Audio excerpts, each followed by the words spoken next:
ఈరోజు రాష్ట్ర చరిత్రలోనే కాదు దేశ చరిత్రలోనే రాజకీయ చరిత్రలోనే స్వాతంత్రం వచ్చిన తర్వాత ఏ రాజకీయ నాయకుడు కూడా ఆలోచనలు చేయని విధంగా మరి రాష్ట్రంలో ఉన్న పేద ప్రజలందరికీ ఎలాంటి వివక్షకు తావు లేకుండా కులము మతము ప్రాంతం చూడకుండా ఆఖరికి పార్టీలు రాజకీయాలు కూడా చూడకుండా అర్హులందరికీ కూడా సంక్షేమ పథకాలు అందించాలి, పేదవాడికి తోడుగా ఉండాలి అని మనస వాచ కర్మన చిత్తశుద్ధితో పనిచేసిన ఏకైక రాజకీయ నాయకుడు జగన్మోహన్ రెడ్డి గారు మా నాయకుడు అని చెప్పుకోవడానికి చాలా గర్వపడుతున్నాము.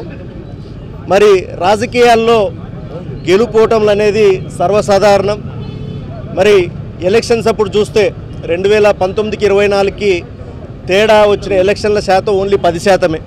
అంటే మాకు ఓటేసిన వాళ్ళల్లో ఒక 10% మంది మాత్రమే మరి మా నాయకుడు జగన్మోహన్ రెడ్డి గారు ఏదైతే పరిపాలన చేశారో అంటే ఎక్కడా కూడా వివక్ష లేకుండా పేదవాడికి అందరికీ తోడుగా ఉన్నాడో అదేదో ఏ ప్రభుత్వం వచ్చినా ఇట్లే చేస్తారని భావించి మరి చంద్రబాబు వచ్చి కూడా ఇది చేస్తాడు ఇవన్నీ చేస్తాడు దానికి అదనంగా మరి సూపర్ 6 హామీలు కూడా ఇస్తాడని ఆశతో ఓటేయడం వల్లనే ఈరోజు ఈ పరిస్థితి వచ్చింది. అంతేగాని ఎక్కడా కూడా జగన్మోహన్ రెడ్డి గారి వల్ల మేము నష్టపోయాము, ఇబ్బంది పడ్డాము, మాకు సాయం అందలేదు జగన్మోహన్ రెడ్డి గారి ప్రభుత్వంలో అనేవాళ్ళు ఒక్కరు కూడా లేరు. అదే ఈరోజు ప్రభుత్వం ఏర్పడి కేవలం 6 నెలలే, మామూలుగా సంవత్సరం పడుతుంది ప్రభుత్వ వ్యతిరేకత రావడానికి. ఈ 6 నెలల్లోనే పల్లెల్లోకి పోతే ఈరోజు ఓటేసిన తెలుగుదేశానికి ఓటేసిన వాళ్ళు కూడా బాధపడే పరిస్థితి వస్తూ ఉంది. మరి పేద ప్రజలైతే నిజంగానే జగనన్న ఇచ్చినవన్నీ ఇచ్చి మళ్ళీ ఇస్తాడేమో అనుకున్నాం సార్. ఈరోజు చూస్తే ఒక పెన్షన్ తప్ప ఏమీ చేయడం లేదు. పెన్షన్లో కూడా లాస్ట్ 6 నెలల్లో చూస్తే దాదాపు 3 లక్షల పైన పెన్షన్లు కట్ చేశాడు. మళ్ళీ రాబోయే కాలంలో కూడా మళ్ళీ రీవెరిఫికేషన్ పేరుతో ఇంకో 3-3.5 లక్షలు కట్ చేసే విధంగా అంటే కొత్త పెన్షన్ల కదా దేవుడు ఎరుగు ఉన్న పెన్షన్లు కూడా పీకే కార్యక్రమం చేస్తున్నాడు. ఈ రకంగా చూసుకుంటూ పోతే ప్రతిదీ కూడా నేను వస్తే సంపద సృష్టిస్తా, ఈ పథకాలతో పాటు సూపర్ 6 కూడా అమలు చేస్తా అని అబద్ధపు హామీలు ఇచ్చాడు. ఈరోజు సంపద సృష్టించడం దేవుడు ఎరుగు, ఉన్న ఆస్తులు తాకట్టు పెడుతున్నారు. ప్రభుత్వ మెడికల్ కాలేజీలు ఆసుపత్రులు ఇవన్నీ కూడా జగన్మోహన్ రెడ్డి గారు ఏదైతే మరి నిజమైన సంపద సృష్టి అంటే అది. ఆయన 17 మెడికల్ కాలేజ్ కట్టడానికి శ్రీకారం చుట్టారు. అట్లాగే ప్రభుత్వ బడుల్లో నాడు నేడు చేశారు. ఇట్లా చెప్పుకుంటూ పోతే ఎన్నో రకాలుగా సంపద సృష్టించి నిజమైన విజనరీగా పనిచేశాడు ఆయన. ఈరోజు ఈయనేమో విజన్ 2047 డప్పులు కొట్టుకోవడము, అట్లాగే ఉన్న ఆస్తుల్ని తాకట్టు పెట్టి అప్పులు తెచ్చుకోవడము, మరి ఆ తెచ్చిన డబ్బులనైనా ప్రజల కోసం ఏమన్నా ఉపయోగిస్తాడంటే అది లేదు. కేవలం అమరావతి మీద ఖర్చు పెట్టి దాంట్లో డబ్బులు మిగిలించుకునే స్వార్థం తప్ప పేద ప్రజలకు మంచి చేయాలనే ఆలోచన ఎక్కడా లేదు.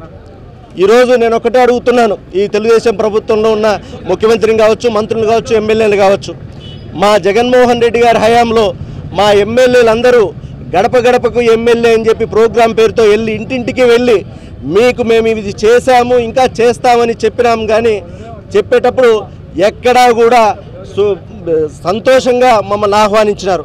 ఈరోజు దమ్ము ధైర్యం ఉంటే మీరెవరైనా సరే ఇంటింటికి కాదు ప్రతి గ్రామానికి వెళ్ళండి, కనీసం వెళ్ళే ధైర్యం కూడా మీకు లేదు. ఎందుకంటే మీరు ఏమీ చేయలేదు, మోసపూరిత హామీలు ఇచ్చారు, రైతుల్ని మోసం చేశారు. ఈరోజు కరెంట్ ఛార్జీలు పెంచి సామాన్యుని నడ్డి విచ్చేలాగా ఆల్రెడీ 6,000 భారం వేశారు. మళ్ళీ ఈ నెల కరెంటు బిల్లు ఇంకో 9,000 భారం వేస్తున్నారు. ఒక విద్యార్థులను చూస్తే మరి నాడు నేడు ఇంగ్లీష్ మీడియము CBSE వీటిని పక్కన పెట్టారు. ఈరోజు విద్యా దీవెన కానీ వసతి దీవెన దాదాపు సంవత్సర కాలమైంది, ఫీజు రియంబర్స్మెంట్ కూడా రిలీజ్ కాని పరిస్థితి. ఫీజు రియంబర్స్తో పాటు వసతి దీవెనని సంవత్సరానికి 20,000 రూపాయలు ఇచ్చే జగనన్న పథకం కూడా ఈరోజు రద్దు చేసిన పరిస్థితి.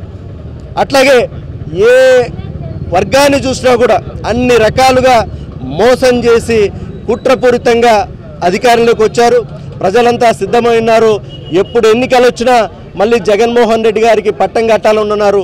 మరి ఆ సందర్భం ఉంది కాబట్టి ఈరోజు రాష్ట్రం అంతటా కూడా గ్రామాన వీధిన జగన్మోహన్ రెడ్డి గారి జన్మదినాన్ని చాలా ఘనంగా జరుపుకుంటున్నారు అభిమానులు, కార్యకర్తలు అందరూ కూడా. కాబట్టి ఈ సందర్భంగా మరి జగన్మోహన్ రెడ్డి గారికి జన్మదిన శుభాకాంక్షలు మా సింగనమల నియోజకవర్గం అనంతపురం జిల్లా తరపున. అట్లాగే ఆయనకు దేవుడు మంచి ఆరోగ్యము, శాంతిని, సంతోషాన్ని ప్రసాదించాలని మనస్ఫూర్తిగా కోరుకుంటున్నాం.